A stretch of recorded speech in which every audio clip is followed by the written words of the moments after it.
Okay, thank you for coming back for session 2. Before we start session 2, though, I have to switch hats and put on my surgical scope fund hat and talk to you and ask you, are you at the table or on the menu? Those are my financial disclosures, again, not relevant to this other than like you, I am an ophthalmologist. I am engaged in taking care of my patients and want the best for my patients just like you do. And so when we step out of the office, though, and we talk about or think about regulations that affect us and regulations that affect others who take care of our patients and things that people want to do to our patients that perhaps we don't think is a good idea, you're either at the table or you're on the menu when you are trying to decide what will happen in the legislative arena. Do you believe in reasonable regulation of the way you practice? Do you believe in appropriate reimbursement for your hard work? And do you believe that we as ophthalmologists should have a voice in determining what these regulations are and what that reimbursement is going to be? If we don't speak up, if we don't make our voices heard, then others will make that decision for us. Similarly, do you value your training and education? Do you value the idea that surgery should be performed by surgeons? I think the answer to all of these questions is yes for almost everyone, if not everyone in this room. And I would say that these issues, if they're not important to you, they should be important to you. And if they are important to you, like they are to me, then how do we go about making our voices heard? How do we go about ensuring that we continue to provide the best care to our patients?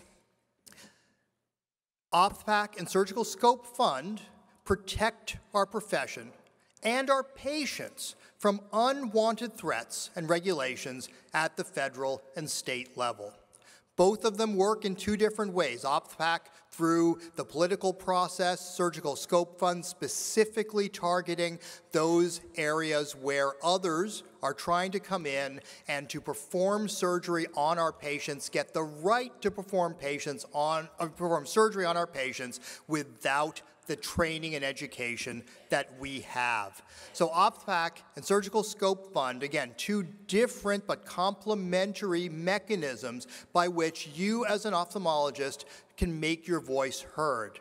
If you have not contributed to OPTPAC and or Surgical Scope Fund, and you should give to both, because again, they support the process in two different ways, there are ways for you to do that today, because your voice matters. Who else is at the table? Big Pharma is definitely at the table. Optometry, they're not just at the table, they're taking the legislators out to lunch, to the football game, and playing golf with them. They know them on a first-name basis. And so when you go and meet with that legislator for the first time, they're going to ask you if you know their optometry buddy.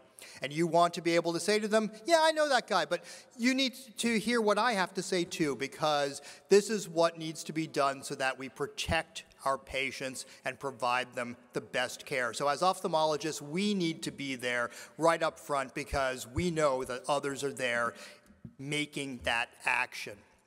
So we need to protect our future, the future of our patients today.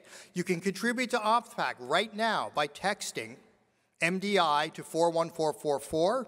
Surgical Scope Fund, you text SCOPE to 51555.